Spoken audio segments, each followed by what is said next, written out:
Good evening, everyone, and welcome to this new revision session. So we are back with a new revision session for the upcoming Kerala set exam. All right, so are you all ready? Great. So let us start by looking at the questions that we have today. I believe all of you can see the screen. Yes, right. So welcome to the 13th revision session of Kerala set. Okay. So it's our last paper 2 session for Kerala set. Tomorrow there will be paper 1 session by our faculty Manu sir. All right. So today is the last paper 2 session. Okay. Yes. Today is the last paper 2 session for Kerala set. From the next week, we will have sessions for a different set exam. All right. Okay. So let's get started now. Here is the first question for tonight. Jacques Lacan famously reread Sigmund Freud through linguistics, and he asserted that the unconscious is structured like a dash. What did Lacan say? That the unconscious is structured like a dash.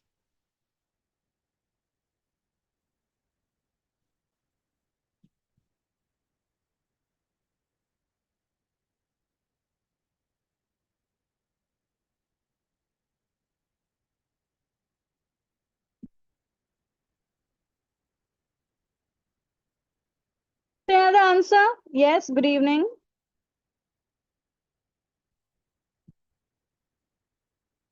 Correct. Lacan had said that the unconscious is structured like a language.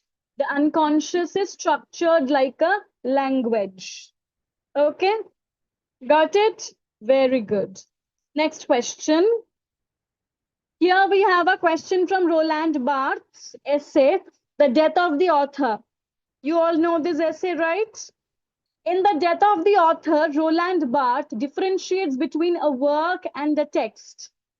A text is experienced only in an activity of production, whereas a work is dash.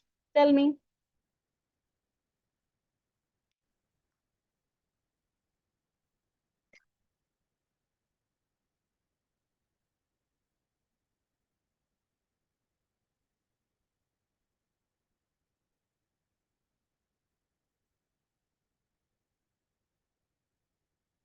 Yeah.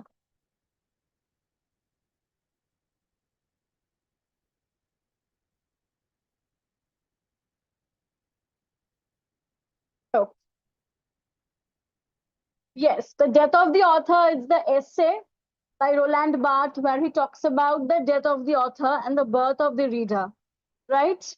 So here he differentiates between the work and the text. A text is produced by the active participation of the reader, but a work, just a work, it is held in the hand, occupying space in a library or bookstore. A text is an active living thing, whereas a work, it is passive, it is inert. So text, it demands active participation from the readers, where you decode the meaning, where you participate actively in the decode, in decoding the meaning, in the production of the meaning. But just a work, it is like an inert object, okay, which is just held in the hand and which occupies a space in a library or bookstore. Got it? Right. So it is held in the hand, occupying space in a library or bookstore. Clear? Next. Now we have a question from the aesthetic treatise on the sublime by Longinus. Longinus was a Roman classicist and he wrote the treatise called On the Sublime. It's a treatise on aesthetics. And since this treatise talks about emotions, passions, feelings, and all this, so Longinus is often considered or hailed as the first romantic critique. That's why Longinus is often hailed as the first romantic critique. Longinus is often considered the first romantic critique. And in his aesthetic treatise on the sublime, he has talked about 5 sources of sublimity. He has talked about 5 sources of sublimity: grandeur of thought, vehement passions, proper use of the figures of speech, noble diction, and dignified composition. These are the 5 sources of sublimity according to Longinus. Okay, so symmetry of plot and subplots is not a source of sublimity. Please remember the 5 sources of sublimity according to Longinus: grandeur of thoughts, vehement passions, proper use of the figures of speech, use of noble diction, and dignified composition. These are the 5 sources of sublimity. Symmetry of plot and subplots is not a source of sublimity according to Longinus. Longinus, who is often considered the first romantic critique, because he was the first critique or thinker to discuss about components like emotions, feelings, passions. Okay, right, clear. Next. Stanley Fish, a major reader response critique. He has introduced the concept of interpretive communities. According to Stanley Fish, what determines the meaning and constraints of a literary interpretation?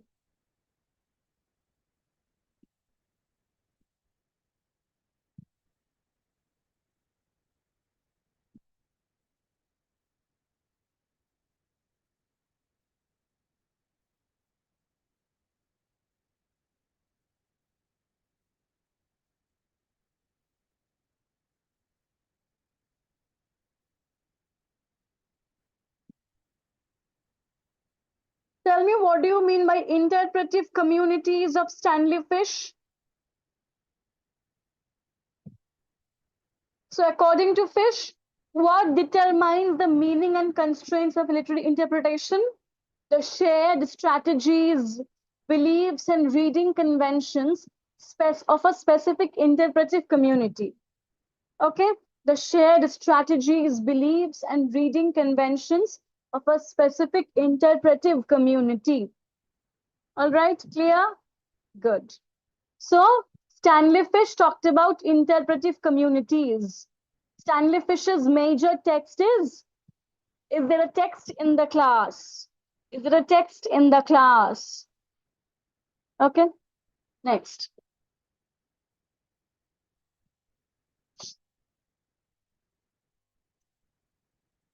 Dr. Samuel Johnson's Preface to Shakespeare, published in 1765.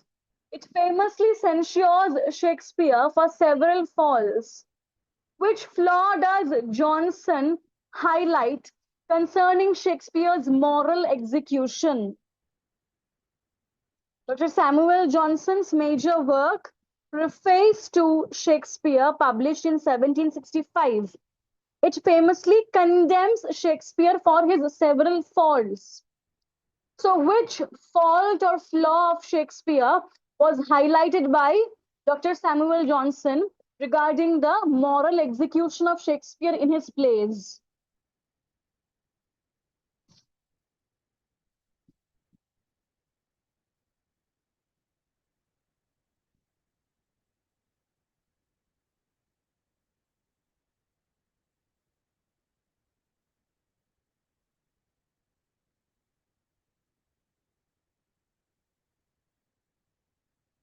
Correct. About Shakespeare, he said that he sacrifices virtue to convenience and treats good and evil with careless indifference.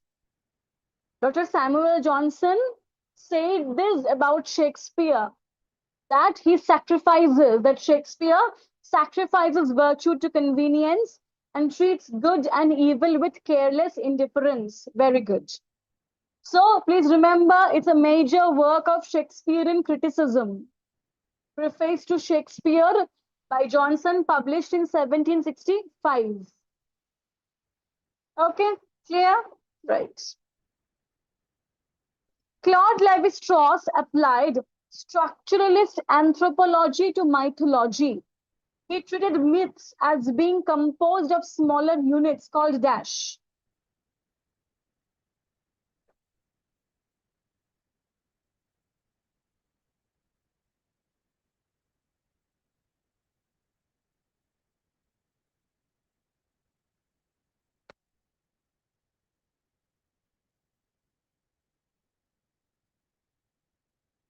Yes, correct.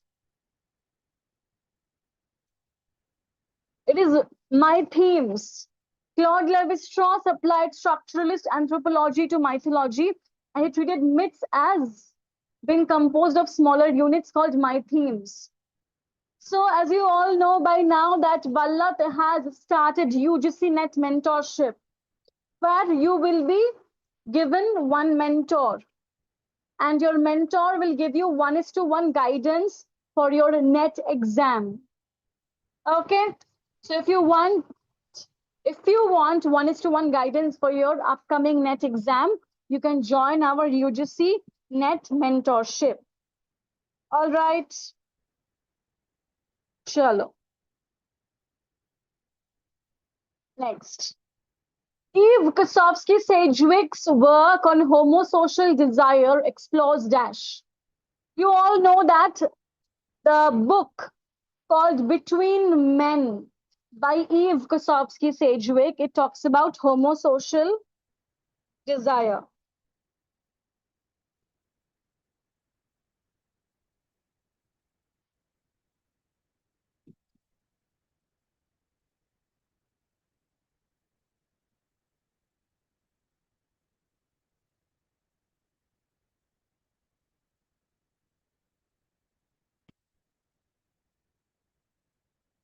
So Eve Kosofsky-Sedgwick's work on homosocial desire explores what? The continuum of male homosocial bonds structured through the exclusion or exchange of women. Okay? Right. Very good. Next. Matthew Arnold viewed criticism as dash.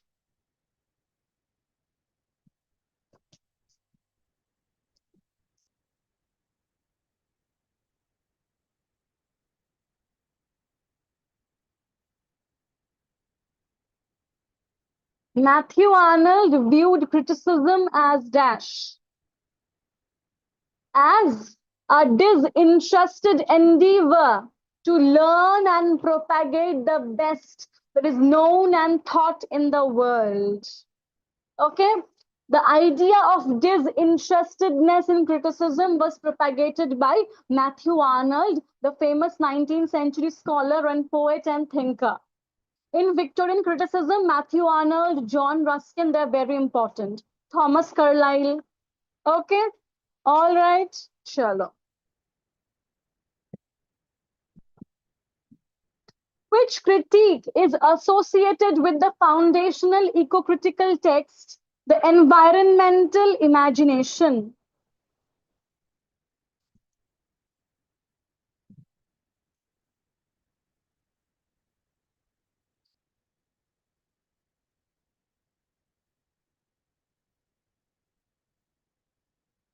So who wrote this book?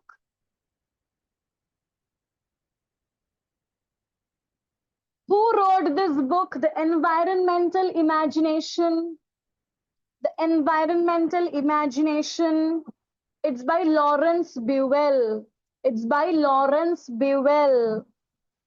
Okay, Lawrence Buell wrote The Environmental Imagination. Next. Raymond Williams replaces standard Marxist-based superstructure rigidity with cultural materialism and introduces which term to describe emergent or residual alternative cultural meanings and values? Tell me.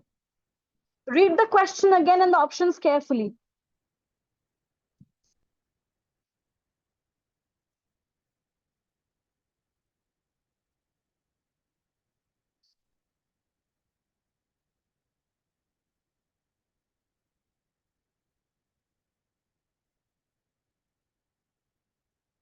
He coined the term structures of feeling, describe emergent or residual alternative meanings and values. Structure of feelings, it talks about the lived experiences of people, their phenomenological experience, the structures of their consciousness. You all know this already.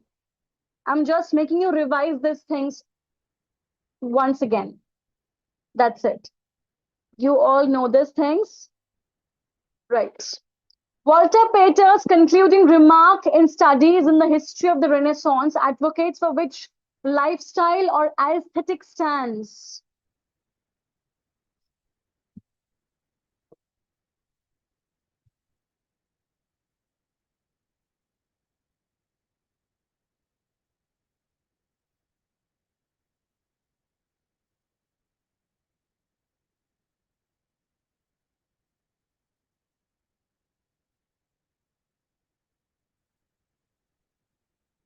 He said to burn always with a hard gem-like flame. To burn always with a hard gem-like flame. Okay. I.A. Richards pioneered practical criticism by distributing poems to students with what specific constraint? Practical criticism it is. So what constraint was there in practical criticism?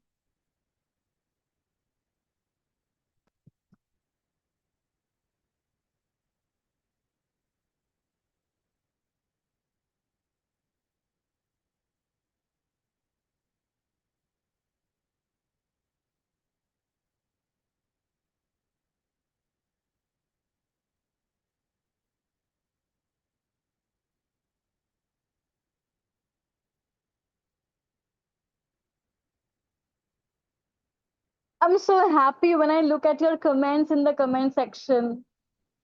It's so lovely, right? All of you answering together. I know all of you will have a lovely exam ahead. I'm sure about that. Yes.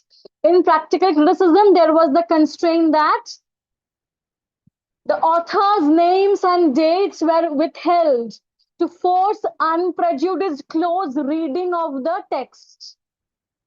It promoted close reading of the text. Okay. Which critique formulated the concept of location of culture and argued for the third space of enunciation where cultural meaning is negotiated. Who wrote the location of culture?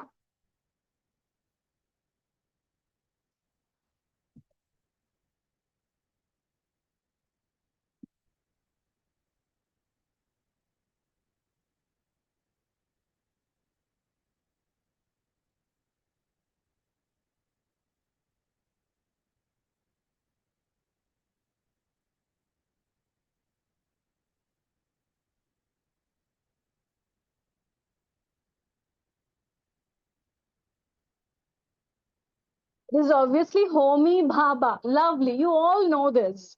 There's no need to explain, I know. Yes, it is indeed Bhabha. Last question for tonight. Toril Moy's sexual textual politics critiques traditional American feminist criticism for its adherence to dash. Why did Toril Moy critique traditional American feminist criticism? Because of its adherence to liberal, humanist, uncritical assumptions. That's why in her famous book, Sexual Textual Politics, Toril Moy has critiqued traditional American feminist criticism because it is blindly following liberal humanist assumptions for that. All right.